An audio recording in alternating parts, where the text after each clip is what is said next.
Hey everyone, welcome back. We're diving deep into the world of AI today, specifically looking at the big questions around AI governance and security.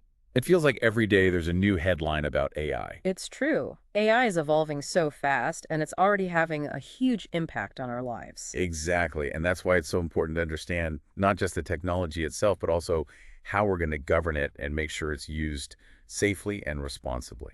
So, in this deep dive, we're taking a global perspective, looking at what governments, companies, and researchers are doing to address those challenges. Sounds like we've got a lot to cover. We do. We've got some really interesting sources to dig into. We'll be looking at what both the US and Japanese governments are doing to shape AI governance, getting some insights from Microsoft's approach, and even peeking behind the curtain of a cutting-edge AI development platform to see how they're tackling these issues head-on. It's a real mix of perspectives, which should be pretty illuminating. For sure. Okay, so let's start with security. This Microsoft presentation we have is a real eye-opener. They're basically saying that AI, especially generative AI, is opening up a whole new world of possibilities for cyber attacks. It's almost like AI is expanding the attack surface, giving bad actors new ways to exploit vulnerabilities. It's not just about protecting our devices and networks anymore. Right, it's about protecting the AI systems themselves. Exactly. Remember those traditional cybersecurity concerns, like protecting user data and making sure applications and networks are secure? Well, now we have to worry about entirely new attack vectors that target the AI itself. So what are some of those new attack vectors? What are hackers actually doing to target these AI systems? One thing they're doing is what Microsoft calls training data poisoning. Imagine a hacker subtly manipulating the data that an AI learns from, essentially skewing its output without anyone even realizing it. That's kind of scary. So the AI could be making decisions or generating content based on bad information, and we might not even know it. Exactly. It's a very subtle but potentially very dangerous form of attack. And then there's that other technique they mentioned called prompt injection. Right. Prompt injection is like tricking the AI by feeding it carefully crafted inputs, making it reveal sensitive data or do things it's not supposed to. It's a whole new way of manipulating AI systems. So it's not just about hacking into the systems where the AI is running, it's about hacking the AI itself. Precisely. And this NIST document we have really brings home the real-world impact of these threats. It's not just theoretical. They've got some pretty sobering examples of how these attacks can play out. One scenario they highlight is the potential for AI to be used to create incredibly convincing fake news or propaganda. Think about the implications for elections, for public discourse, for our ability to even discern truth from falsehood. It's a scary thought. It's already hard enough to tell what's real online, and AI could make that even worse. It definitely could, and that's why the governance aspect is so important. How do we develop and use this technology in a way that minimizes those risks? Absolutely. So speaking of governance, we have these documents from the Japanese government outlining their approach. What struck me is how they're really emphasizing a human-centric approach to AI. It's refreshing, isn't it? They're not just focused on regulations and restrictions. They're offering practical guidance that encourages developers and users to prioritize ethical considerations. So it's less about saying don't do this and more about guiding people towards ethical practices. Exactly. And they're not just talking in generalities either. They actually delve into specific areas, offering views on things like handling intellectual property rights in the age of AI, ensuring data security, and navigating those tricky ethical dilemmas that can arise when you're working with this kind of technology. It sounds like a very holistic and well thought out approach. It is. They're really trying to strike that balance between promoting innovation and ensuring that AI is used in a way that benefits society as a whole. And it's not just Japan taking this seriously. We also have the NIST AI risk management framework from the US, which seems to be gaining a lot of traction. This is clearly a global challenge with everyone looking for solutions. Absolutely. And while the NIST framework is voluntary, it's a really valuable resource for organizations looking to build and deploy AI responsibly. What I find most useful is their focus on actionable steps. It's not just about high-level principles, it's about providing concrete guidance that companies can actually implement. Give me an example. What kind of concrete advice does the NIST framework offer? Well, one of their recommendations is to require companies to be transparent about the data they use to train their AI systems. Imagine knowing exactly what information shaped an AI's worldview. That would be a huge step towards accountability. That makes a lot of sense. Transparency is key to building trust, especially with something as powerful as AI. Exactly. And another recommendation focuses on conducting fairness assessments to make sure these AI systems aren't discriminating against certain groups of people. It's about setting a high bar for impartiality and ensuring that AI benefits everyone, not just a select few. That seems particularly important given the potential for AI to amplify existing biases like we were talking about earlier. Precisely. And the fact that we're seeing these conversations happening on a global scale is encouraging. This Ridgelina's article we have, it talks about the Hiroshima AI process, which is all about bringing nations together to find common ground on AI governance. It's a great example of how this isn't just about individual countries coming up with their own isolated set of rules.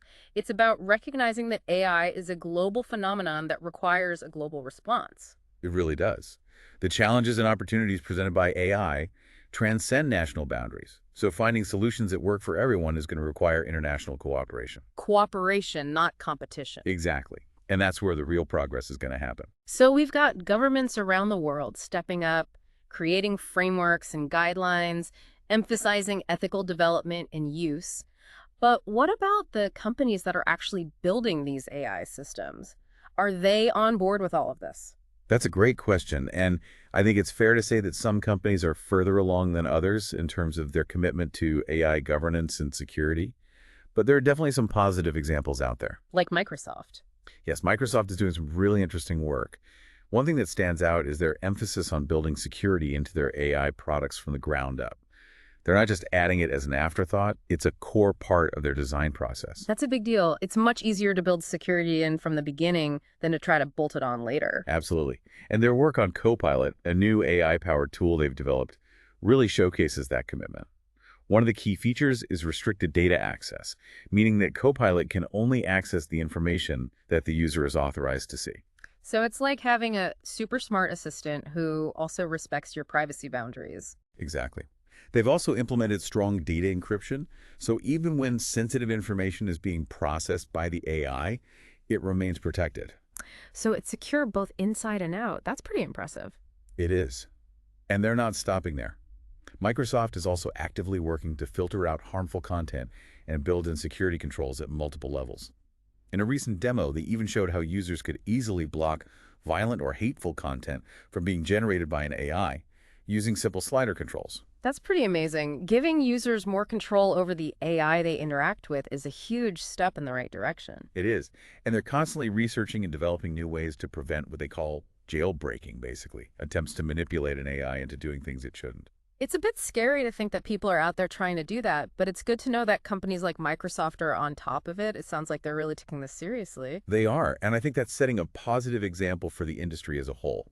As AI becomes more powerful and more ubiquitous, we need to see that kind of leadership from more companies. So where does this leave us? What does all this mean for everyday people who are just trying to navigate this rapidly evolving world of AI?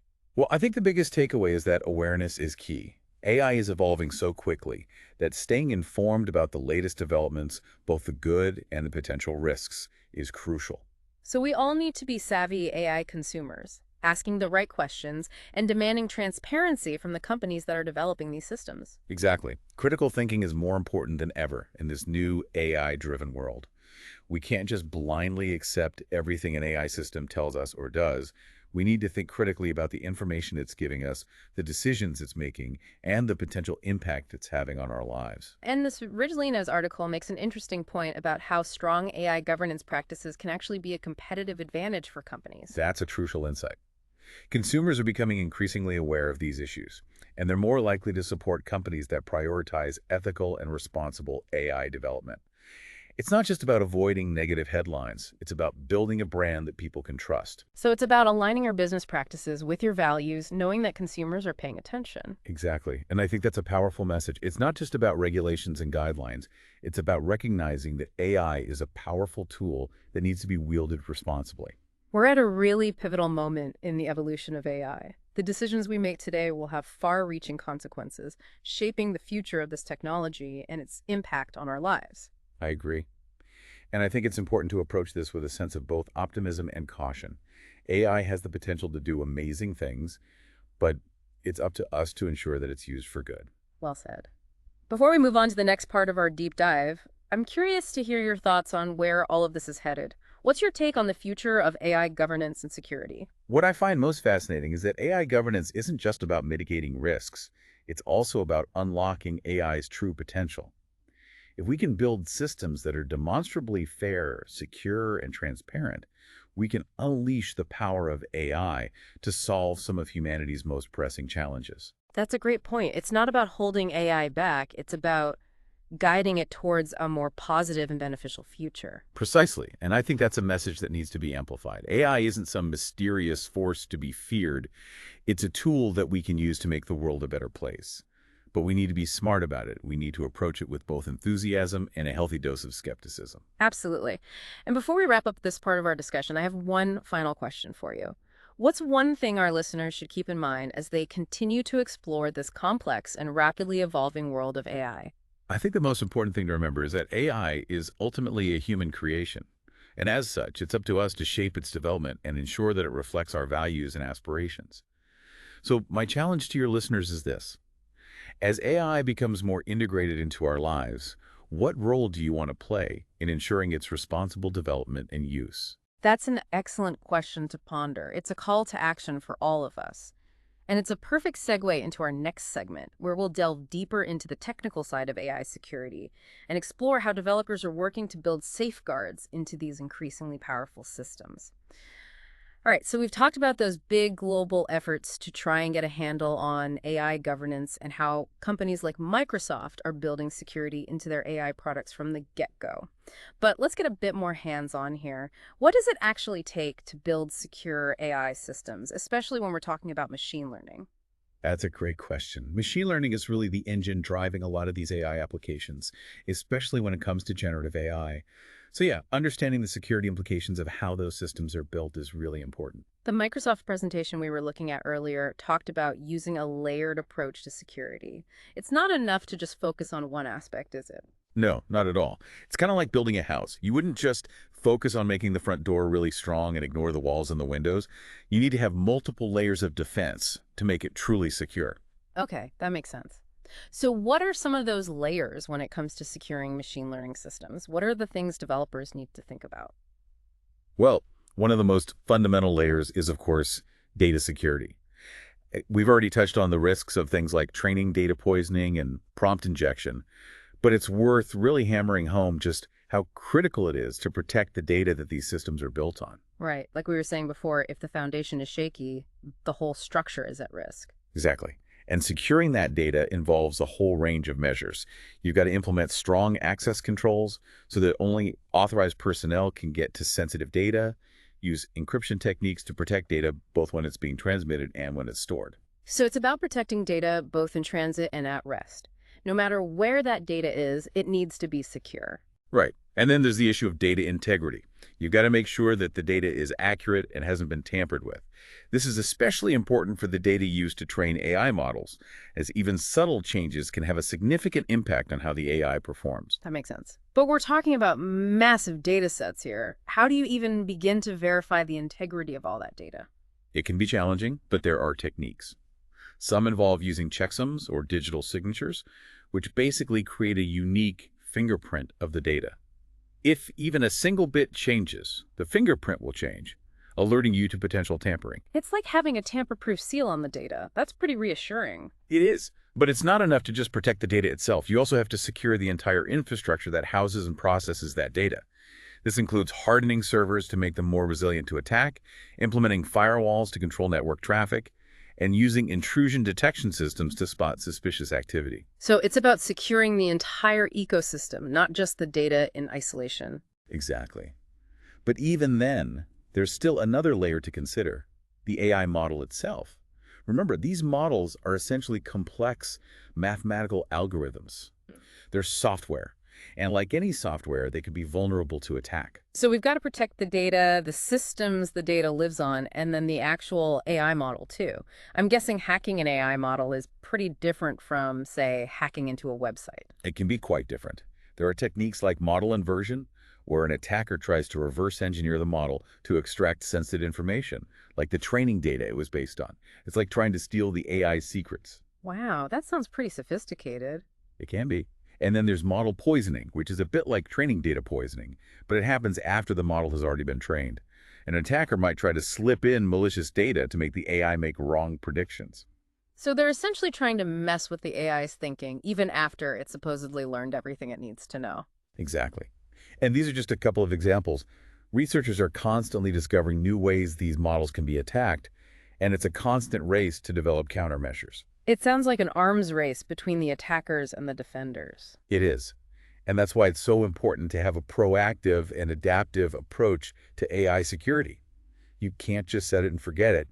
You need to be constantly monitoring for new threats, updating your defenses, and trying to anticipate what attackers might do next. So it's not enough to just build a strong defense. You need to be constantly on the offensive as well. Right. And that's where techniques like red teaming come in. This is where you have ethical hackers try to break into your systems to find vulnerabilities before the bad guys do. So you're basically giving them permission to hack you, but in a safe and controlled environment. Precisely. It's like a dress rehearsal for a real attack, but with the goal of learning from it and making your defenses stronger. That makes a lot of sense.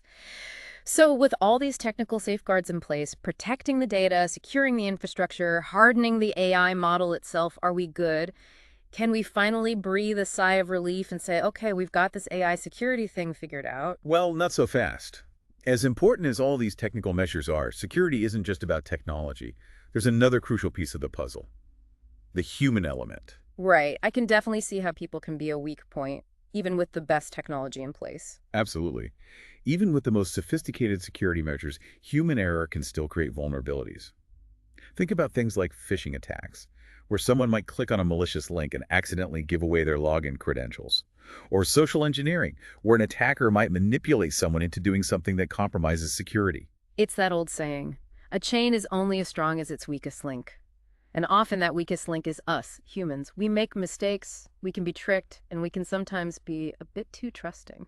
Exactly. And that's why, alongside all those technical safeguards, user education and awareness training are so important in the context of AI security. People need to understand the risks, how to identify potential threats, and how to follow security best practices. So it's not just about building walls and moats, it's about making sure the people inside those walls are vigilant and informed. Exactly. And it goes beyond just basic cybersecurity hygiene, like creating strong passwords and being careful about what links you click. It's about fostering a broader understanding of the implications of AI and how to use it responsibly. It's about creating a culture of security and responsibility, not just relying on technology to do all the work. Exactly. And I think that really ties into those larger themes we've been talking about, this need for a holistic approach to AI development. We need to consider not just the technology, but also the human and societal impacts. So we've covered a lot of ground here, from those technical details of securing the data, infrastructure, and the AI models themselves, to the importance of that human element. Before we move on to look at some real-world examples, I'm curious what you think our listeners should be paying attention to as this field continues to evolve at such a rapid pace. What are the things they should have on their radar? Well, one of the most important things to keep an eye on is the ongoing development of those technical standards and best practices we talked about. Organizations like NIST and ISO are doing a lot of work to create frameworks and guidelines, but this is a dynamic field, so those standards are going to need to keep evolving as well. Staying informed about what those standards are and how they're changing is going to be really crucial. So it's not just about understanding the technology itself, but also understanding how the rules of the game are being written and how they might change in the future. Exactly. And another crucial thing to watch is the whole area of collaboration and knowledge sharing. We need to break down those silos and encourage more open communication between researchers, developers, policymakers, and users. Everyone needs to be able to learn from each other and share their insights. It's about creating a sort of collective intelligence for AI security where everyone is contributing to the solution. Exactly, and that's a powerful concept. The future of AI security really depends on our ability to work together, to share what we know, and to constantly adapt our defenses in the face of these new threats that are constantly emerging. It's a call to action for anyone and everyone who's involved in the AI ecosystem. And on that note, I think it's a good time to shift gears again and explore some real-world examples of how these principles are being applied in different industries and applications. All right, so we've dug into the nuts and bolts of making AI systems secure, and we talked about how important it is to have that human element, that culture of responsibility. Now let's see how this all comes together in the real world. Let's look at some industries where AI is already having a big impact. Healthcare seems like a good place to start. Oh, absolutely. Healthcare is a prime example, right? AI has the potential to really revolutionize how we diagnose and treat diseases, how we manage patient care, but the stakes are also incredibly high. Yeah, we're talking about people's lives and well-being here. It's not like recommending a product on Amazon. Getting AI right in healthcare is critical. Exactly. And we've already got strict regulations around patient data, like IPAPA here in the US. So how does AI fit into that? How do we make sure we're using AI in a way that respects patient privacy and keeps that sensitive information safe? That's the big question, isn't it? We're talking about things like electronic health records, medical images, genetic information. It's a lot of highly sensitive data.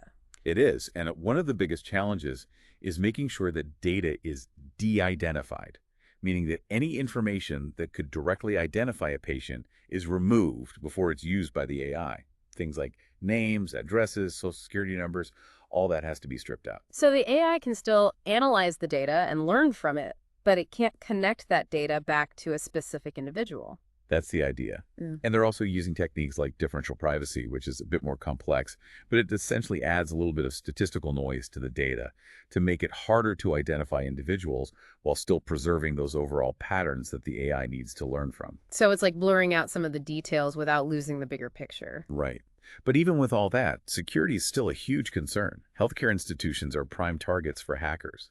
They need to be really careful about protecting their AI systems and the data they hold. I can imagine any kind of breach could have devastating consequences. Absolutely. And beyond just privacy and security, there's also the question of explainability.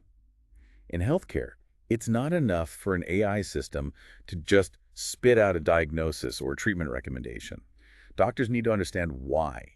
How did the AI arrive at that conclusion? They need to be able to trust the AI's judgment. It's like the difference between getting an answer from a calculator and understanding the math behind it. You need to know how the AI is thinking if you're going to trust its recommendations, especially when it comes to something as important as healthcare. Exactly. And that's why there's so much research happening right now into developing what's called explainable AI, especially for these healthcare applications. The goal is to create AI models where that decision-making process is more transparent, so doctors can understand how the AI arrived at its conclusions. It sounds like building AI for healthcare isn't just about making it accurate and secure, it's also about making it understandable to the humans who are ultimately responsible for patient care. Absolutely. And it really highlights how AI governance and security are about more than just mitigating risks. It's about making sure that this powerful technology is used in a responsible and ethical way to actually improve people's lives. So healthcare is one area where AI is having a huge impact, but it's not the only one. What other industries are you seeing this play out in? Well, the financial industry is another big one. AI is being used for everything from fraud detection to credit scoring to algorithmic trading. And those are all areas with major implications for fairness and accountability, right? Absolutely. You don't want an AI system making biased decisions that could affect people's livelihoods. For instance, if an AI is being used to decide who gets approved for a loan, you need to be absolutely certain that it's not discriminating against certain groups of people. Right. You want to make sure those decisions are based on legitimate factors, not on things like race or gender or zip code. Exactly. And then there's the security aspect. Financial institutions are always prime targets for cyber attacks. They hold so much sensitive data. They need to be incredibly vigilant about protecting their AI systems from being compromised. Yeah, you don't want the AI itself to become the weak link in the chain. Right. And explainability is also really important in finance, especially when it comes to complying with regulations. Regulators want to understand how these AI systems are making decisions. There needs to be a clear audit trail. So it's not just about what the AI decides, it's about being able to show your work to demonstrate how the AI arrived at that decision. Exactly. And this is pushing a lot of innovation in the field of explainable AI. Companies are developing new techniques to make those complex algorithms that drive AI more transparent. It sounds like AI is having a huge impact on finance. And like in healthcare, it's clear that governance and security are playing a really critical role in shaping how that's all unfolding. It really is. Yeah. And it's not just about minimizing risks. It's also about unlocking the potential benefits of AI, making financial systems more efficient, more effective, better at serving people and businesses. It's about finding that balance, isn't it, between pushing the limits of what's possible with AI while also making sure it's being used responsibly. Exactly. And that's something that's come up again and again in our conversations today, hasn't it? This idea that AI has the potential to be incredibly beneficial, but we have to approach it with a sense of ethics, a commitment to building systems that we can trust. It's about making sure AI is a force for good in the world, not a source of disruption or a tool for those who would use it for harmful purposes. Well said. And I think that's a really important message to leave our listeners with. The future of AI is not predetermined. It's something we're all shaping together through the choices we make, the conversations we have, the actions we take. It's a future that's being written right now. It's an ongoing conversation, not a destination. And we all have a role to play in shaping it. Absolutely. Yeah. We need to keep asking those tough questions, keep challenging assumptions, and keep working together to create a future where AI is a force for positive change. Couldn't have said it better myself. Thanks so much for joining us for this deep dive into AI governance and security. It's been my pleasure. And to all our listeners out there, keep exploring, keep learning, and keep those conversations going. The future of AI is in our hands, and it's up to all of us to make sure it's a future we can all be proud of.